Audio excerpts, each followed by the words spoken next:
మనల్ని మనం గొడవ ఎప్పుడు పెట్టుకోవాలంటే మనల్ని పెరిగేంత గొడవ ఉండాలి. నువ్వు గొడవ పెట్టుకుంటే ఎలా ఉండాలంటే ఆ గొడవ నేను పెంచాలి, తగ్గించకూడదు. గుర్తుపెట్టుకో. అందరికి సెన్సిబుల్గా ఉండాలి గొడవ.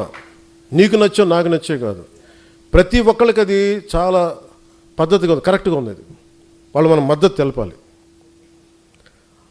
ఒక వ్యక్తి చేసిన తప్పుని ఆ వ్యవస్థ మీద పెట్టలేం. అది ఒక క్రిటికల్ మాస్కి రీచ్ అయిపోయింది, అప్పుడు చూద్దాం. అలాంటి మీరు చెప్పే కొన్ని ఇబ్బందులు ఇవన్నీ కూడా ఇంకా క్రిటికల్ మాస్కి రీచ్ అవ్వలేదు. అవి రీచ్ అవ్వకూడదని నేను కోరుకుంటున్నాను. క్రిటికల్ మాస్ అని తెలుగులో ఏంటండి? ఒక తారస్థాయి. తారస్థాయి కంటే కూడా ఇంకో మంచి పదం మర్చిపోయాను. అంటే దాన్ని ప్రభావితం ఇంకా తప్పించుకోలేము, ఇంక ఎదిరించక తప్పదు. అట్లా ఆ స్థాయికి లేవు, ఉన్నాయి. దాన్ని కరెక్ట్ చేసుకోవాలి, ఎప్పటికప్పుడు కరెక్ట్ చేసుకోవాలి, తప్పదు. ఇవన్నీ ఉంటాయి. ఎందుకంటే ముందు ఇంకొకళ్ళు అనబోయే ముందు మీ జనసేనలో మీరు ఏకాభిప్రాయంతో ఉన్నారా?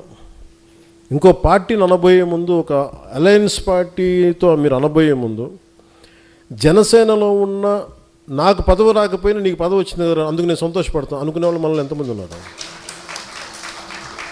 అవి లేనప్పుడు మనం ఇంకొకరి నుంచి ఏం ఆశిస్తాం? ముందు మన బంగారం మంచిది అయితే, ముందు మనోడు ఎదిగితే నేను ఎదిగినట్టే అని అనుకున్న సహృదయతం అనుకుంటే అప్పుడు బలం వస్తుంది, మనకి హ్యాండిల్ చేయగలం. బాబు కూర్చోము, మనకు అప్పుడు సహృదయం, మనకు అప్పుడు బలం వస్తుంది. అందుకే మీరు దీన్ని దృష్టిలో పెట్టుకోండి.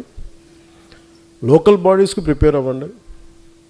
ఎక్కడ మనం గెలవగలమో మీరు అన్ని పరీక్ష చూసుకోండి, అన్నీ పరిశీలించండి.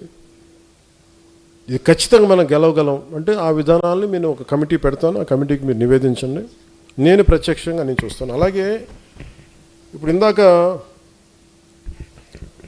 ఒంగోలు, ప్రకాశం జిల్లా ఉంది, కొన్ని జిల్లాలు ఉన్నాయి. తమిళనాడు చూడండి, అందరూ ఏకాభిప్రాయంతో ఉంటారు. ఒక ద్రావిడ భావన అంటే మా అందరికీ ద్రావిడ భావన ఉంటుంది.